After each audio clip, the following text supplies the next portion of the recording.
Hello and welcome to Books at Berklee. I'm Judy Pinnolis, Associate Director at the Library at Berklee College of Music and the Boston Conservatory at Berklee.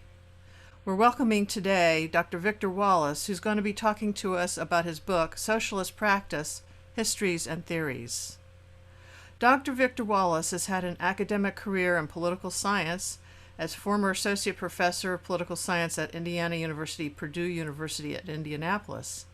He's widely known for his work as editor of the journal Socialism and Democracy. He's a frequent guest on radio and podcast talk shows, and also has written widely in other journals, Capitalism, Nature, Socialism, and the widely read Monthly Review. Dr. Wallis has authored numerous articles, book chapters, and books, including Red-Green Revolution, The Politics and Technology of Eco-Socialism, Democracy Denied, 5 lectures on U.S. politics, and today we'll be talking about his newest work, Socialist Practice, Histories and Theories. Thank you and welcome, Dr. Wallis. I wanted to start with a number of questions that came up as I was reading through your book, and one is on the topic of socialism itself. And today, I understand that the latest Gallup poll that I had shows support among only a minority of Americans for, quote, positive feelings towards the term socialism or the government solving problems, around 47%. And that goes down significantly to 25% if people feel that there would be taxes or additional taxes attached to government solving problems. There is a strong positive attitude, 60% towards capitalism, but only a 39% positive attitude towards socialism in any form. Given these attitudes, and that even with people under 30 having a slightly higher positive attitude towards socialism, how can a book focused on socialism break through those negative attitudes? Well, first of all, thanks for having me, Judy. It's a pleasure to talk with you. I'm not claiming that much for the book itself, but in terms of the general questions you raise, I think there are some points to be made, which could be made long before this book came out. And the first thing is that people are in many ways sympathetic to socialism without knowing it. The term may put them off because of all the negative publicity it has received in this country for decades. And considering all that fact, it's remarkable actually how many people are open to the idea now. But if instead of asking people whether they like socialism, you ask them whether they like the particular conditions that socialism would make possible, you get a quite different impression. And I think the point also about taxes can be somewhat misleading because everything depends on the way the question is put. And taxes is something that the government, and I remember George W. Bush liked to say, raising taxes. Nobody wants raising taxes. Well, the issue is who is being taxed. And I mean, the taxation is the system whereby there can be redistribution of privilege and power in the society. So if the tax can be levied on money that's not doing anyone in the society any good, that's just accumulating by the tens of billions, then what's wrong with high taxes? The media give us the impression that high taxes means taxes on everybody. It doesn't have to be that way. The taxation can be heavily progressive, and that would be one of the main instruments for initial steps in the direction of implementing socialist type policies. So I think there's much less hostility to socialism than one might think based on some of those polls. And what I would say in addition to that is that especially since the economic meltdown of 2008, there's been much more awareness among the majority of the population that capitalism somehow is not working, that if you actually present people with an analysis of their conditions and the alternatives, there's not much they have to say. I mean, it's the unemployment or the housing problem or the health issue, which is a continuous political issue in this country. is not solved by capitalist type measures. And even the measure to provide universal health care, although that does not in itself constitute a full application of socialism, it's a socialist idea. And it's one that, if you ask people whether they'd like to have their health costs covered, well, of course they would. And even those who vote against someone who advocates universal health care want it. I mean, this was strikingly shown during the Democratic primary last year after Super Tuesday, when Biden defeated Sanders, who's the Democratic socialist. And yet the poll conducted of people coming out from voting who in their majority voted for Biden, nonetheless, in an overwhelming majority, favored universal health care, which was the program put forward by Sanders.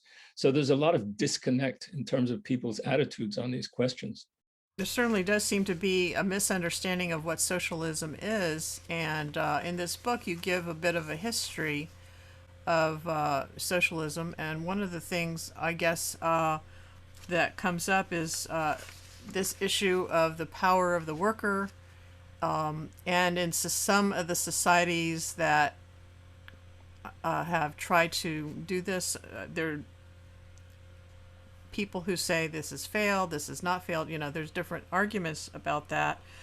But the working classes in this country who so critically could use these social programs and the aspects of socialism that you're talking about, healthcare and some of this relief, seem to be vehemently against socialism. I mean, at least the man on the street, so to speak, who has been interviewed and have repeatedly, as you pointed out, rebuked this and the so-called best interests again and again. What steps can there be to overcome or address these seemingly contradictory aspects of life? I mean, it seems that people are voting against what they really want, according to you, just as you pointed out. Yeah. I mean, it's certainly true that people often vote against their interests, and the question is how you break through this problem. But again, I would say that people are not as opposed to socialist type measures as they may be characterized as being. One of the examples that struck me was a couple of years ago. Bernie Sanders attended a town meeting type gathering that was organized by Fox News. And the Fox News people were assuming that everybody would be against what they characterize as socialized medicine. But on the contrary, Sanders got an overwhelmingly positive response when he actually laid out what the program would involve.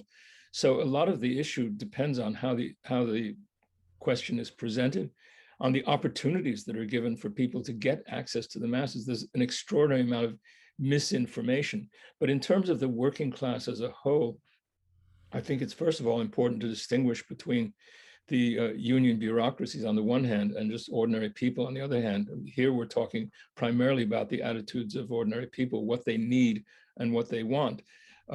The history of the US working class has been framed somewhat by the kind of repression that was carried out, let's say, in the early 20th century against radical labor organizing.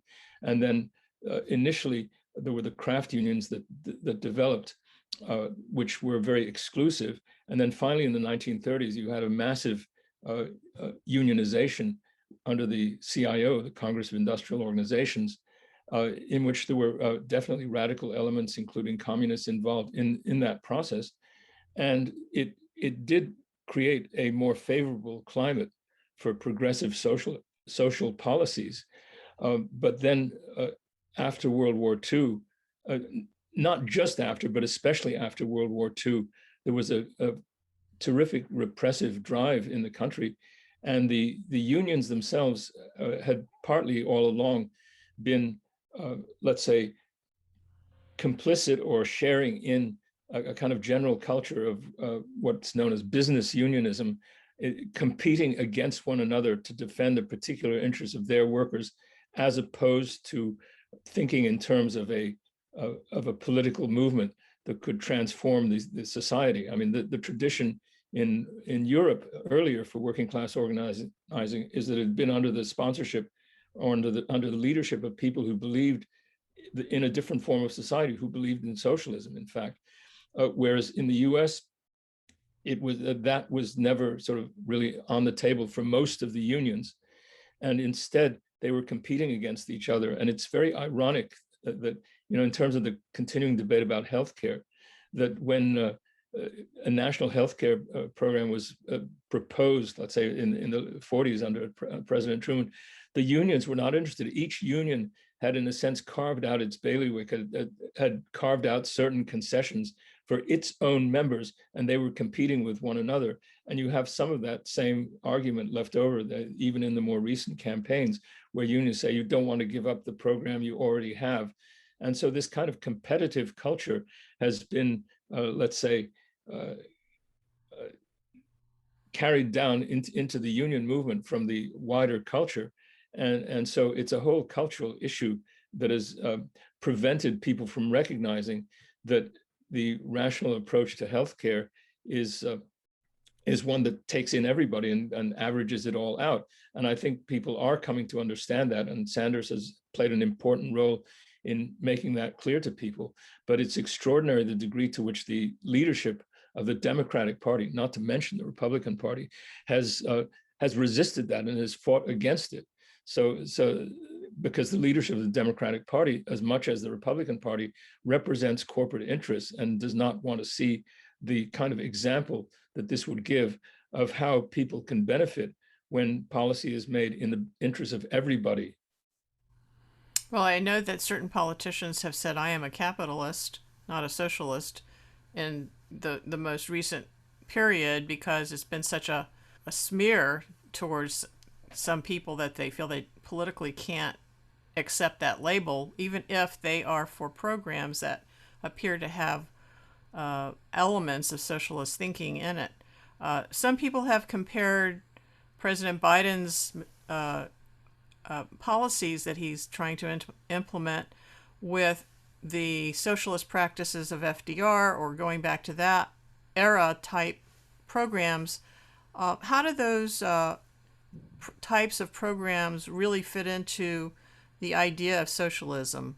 And are they really socialist, or are they really something in between? Well, the New Deal of Franklin D. Roosevelt took obviously some elements of the socialist program, including Social Security. And these are certainly positive elements, which a lot of people who even are thoroughly pro-Trump, they still want their Social Security payments. I mean, so it's an idea taken from the socialist ideological arsenal, you might say, but it's not complete socialism. And Franklin D. Roosevelt had no intention of introducing socialism or of moving against the capitalist class. He was quite clear on that. The reason that the measures were introduced under him had to do with the enormous popular mobilization that had taken place. It wouldn't have happened without that.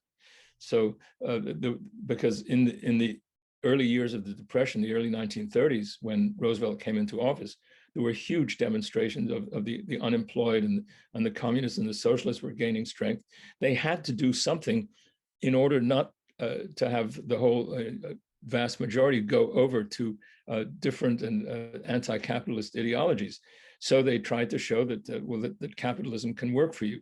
And so the big problem with all that, it's the measures that were introduced were fine. They represented a real improvement in people's lives.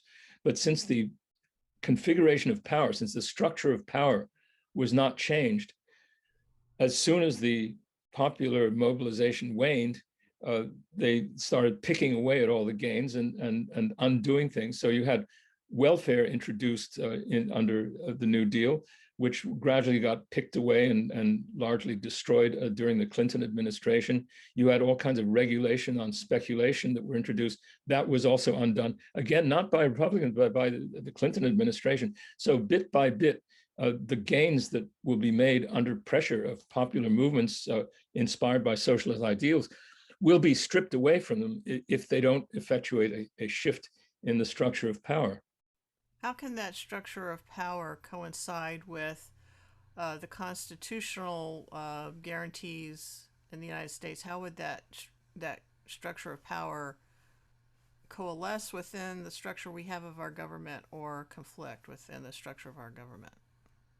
Well, I mean, the Constitution is itself, in a way, problematic. But I mean, theoretically, you could have all kinds of measures introduced. For example, nationalizing industry. There's nothing against legislation that could nationalize or bring into the social sector vast stretches of the economy.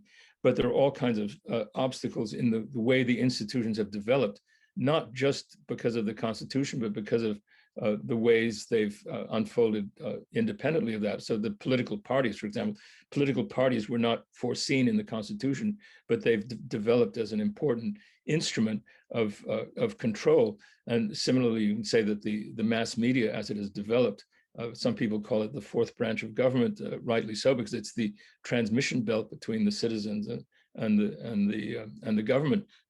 So, but I mean, more generally, though, the Constitution is extremely rigid. It's very hard to bring about progressive changes in it. And one of the things that I emphasize in my book, Democracy Denied, which is not disputable, but it's a remarkable fact, is that this country does not have a constitutional guarantee of the right to vote, which one would think is the very basis of democratic society. And they're constantly resisting it. Even now, with the measures proposed to prevent voter suppression, they're not proposing a constitutional amendment providing a guarantee of everyone for the right to vote. Every step to increase the population with voting rights has been formulated in a negative way. Nobody shall be denied the right to vote on account of sex or on the account of age if they're over 18, et cetera, et cetera.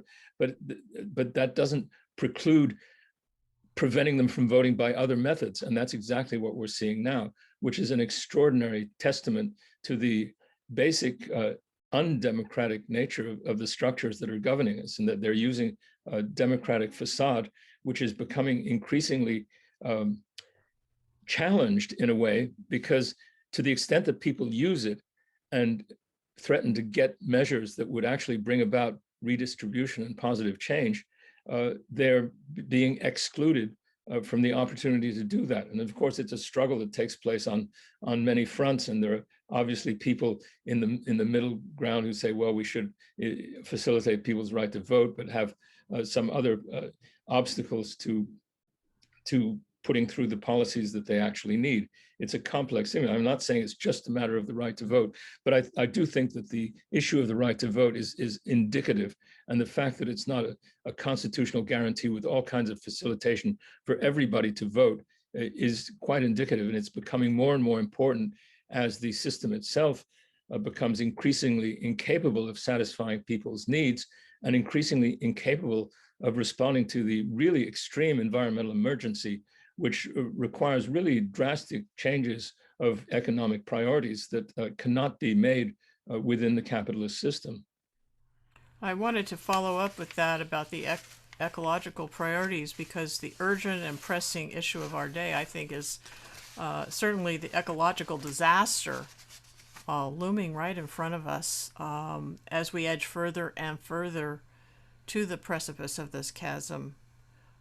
What hopes do social movements really provide to young people faced with this prospect of a future that has such ecological change? Well, it all depends on how big and strong and convinced and insistent and well-informed they can be. I mean, that however much hope one might have, whether one has little hope or no hope, or a lot of hope, it's the only possibility, the only basis on which the changes necessary to, let's say, slow down the environmental devastation can come about, is if there's an enormous and growing popular movement. We have no choice about that. I can't say how optimistic we should be on whether that comes about, but it's a kind of imperative, which I think is felt increasingly strongly by younger people, and they are organizing in groups like the Sunrise Movement, for example, And there were lawsuits that over the last few years initiated by young people on the grounds that their interests were not being reflected in public policy, that their futures were endangered. More and more, this is going to develop. But again, it's not going to develop by itself. We have to make a conscious effort. And this involves not only informing ourselves about the science, but also recognizing that the decisions that will have to be made in terms of what economic activities are pursued and what economic activities are cut back or halted, those have to be made on the basis of a different set of criteria than the ones that run capitalist society. Under capitalism, the key question is let's produce more, sell more, find new things to sell, always expand and grow and so on.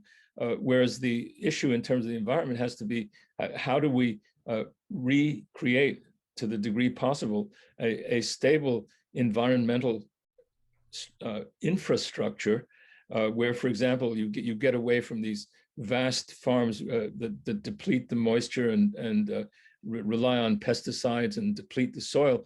Get to a biodiverse and healthy food situation. All these things those types of decisions will not be made on the basis of profit calculations. They have to be politically made on the basis of an informed and massively organized population. Yeah, I totally agree that the only thing that's going to happen is if enough people get together and say we need a dramatic change, we can't go forward this way and continue. I want to talk a little bit about chapter 12 in your book, which is on song and vision in the U.S. labor movement. I was wondering, what do you think is a key factor why labor songs are so impactful, and what songs have been inspirational to you? Yeah, well, there's a quote in that chapter which I love by James Connolly, the Irish revolutionary, who said that you can listen to speeches and so on, they go in one ear and out the other. But if you have a song, you internalize it, you sing it, you repeat it, it becomes a part of you. And I remember the instance in Greece, there was a remarkable period when they were under a dictatorship between 1967 and 74, and the military government banned the songs of their most popular composer, Mikis Theodorakis. And it didn't matter because everybody knew them. They continued singing them, and it was a subversive thing. As for my personal favorites, well, right now I would like to call people's attention to someone named David Rovics, Rovics, because he's very much in tune with what's going on at the moment. He writes new songs just about every week, referring very much to current experiences. So it's not so much a question of what instrumentation you like and so on. I'm just talking about songs in the context of political mobilization. In an earlier period in the 60s, and when I was beginning to be active, Phil Ochs, OCHS, was a tremendous inspiration to me. Bob Dylan, of course, is better known. He certainly was very creative in his songs. He was less committed to the movement, and he eventually sort of withdrew from active political participation. But Ochs had a terrific impact in an earlier period. But still, I think extremely influential and important was Paul Robeson, whom I talk about in that chapter as well.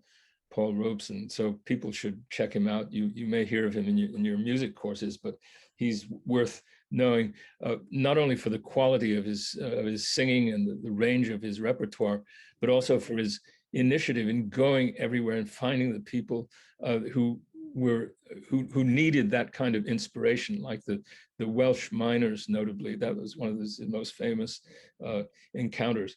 So there's an enormous possibility, and of course each period has to find its own ways of expression. And I don't mean, I mentioned Rovics just as a single example, but there are many. I don't mean to single out. I think we have a problem in too much tendency on the part of the music industry to build up big stars, whereas in fact what's important is what many people do, and they need to get inspiration from each other. So based on their immediate experiences and interactions. Oh, that would be great. The more songs, the better. Um, what I would like to ask you just if a student were reading this book, what would be one of the main takeaways you'd want your reader to understand by delving into this book? That's a tough question because in a way the book is it's very wide ranging. It has a lot of different themes and topics and issues. I guess what I mainly want them to take away the idea of a kind of approach to questions which certainly stresses understanding the history of how different movements evolve, recognizing that the particular form that socialism may take in any given case is not just a result of its being, quote, socialism, unquote, but it's a result of all the historical factors shaping the way it's brought into being in that setting. And so to recognize that in the first instance. And so I give a lot of concrete examples, which I think are useful to make that a kind of concrete takeaway, so to speak. But the other thing I would suggest, and this is not so much directly from the book, but that it's the biggest gap, I think, in the possibility of communication and understanding about these things is the insufficient information and analysis arising from the mass media. So it's very important for people to become aware of alternative sources of information and analysis. Sources like websites like Counterpunch or Common Dreams or Truth Out, or the media critic website, FAIR, F-A-I-R, FAIR, Fairness and Accuracy in Reporting, FAIR.org, and many others, and the investigative sources like the Gray Zone or Consortium News. These sources and podcasts like that of Richard Wolff, Wolff with two F's, on the Economic Update. If you have access to these things, you will have a continuous stream of analysis and information that is not disclosed or is underreported by the mainstream media, and that will contradict and effectively refute much of what you get from the mainstream media. And without this kind of informational and analytic background, it'll be harder for you to, even if you have the best of inclinations, it'll be harder for you to put them into practice. Yes, at the library, we really encourage people to have a variety of sources for their information and to look at the scope of news sources as something that students will want to develop, not just getting your news from one place or one station or one news group, but to get a wide variety of sources so that you have a better understanding of what's really going on. And that's something that we really advocate at the library, and have many resources to help students learn where they can get access to those materials in our news and information resources at the library at Berklee. Do you have any other comment that you'd like to add for viewers of this video in terms of your newest book? And we're certainly glad to have your comments about it here at Books at Berklee. Yeah, well, I greatly appreciate this. What I'd say, addressing specifically the Berklee audience, is that I'll be around this coming year. Get in touch with me.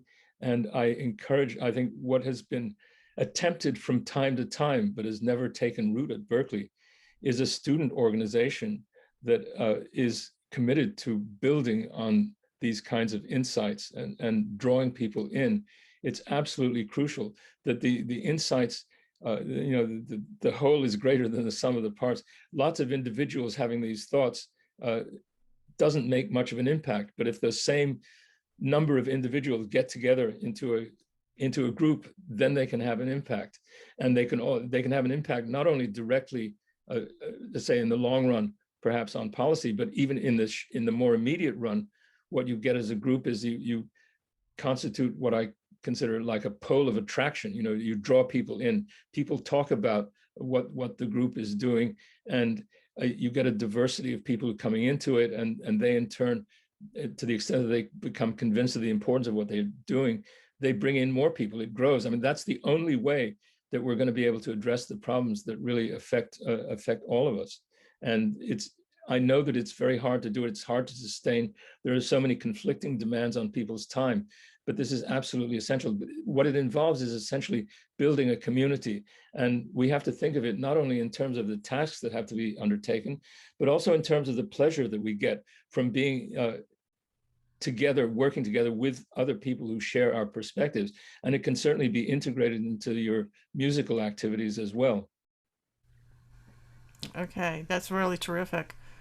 Well, thank you again, Dr. Wallis, and I'm sure people will look forward to reading this book, which is available through the library. Just type the title into the augmented search box at the top of the library website, and you'll be able to access this book, which we have as an ebook. Thank you again.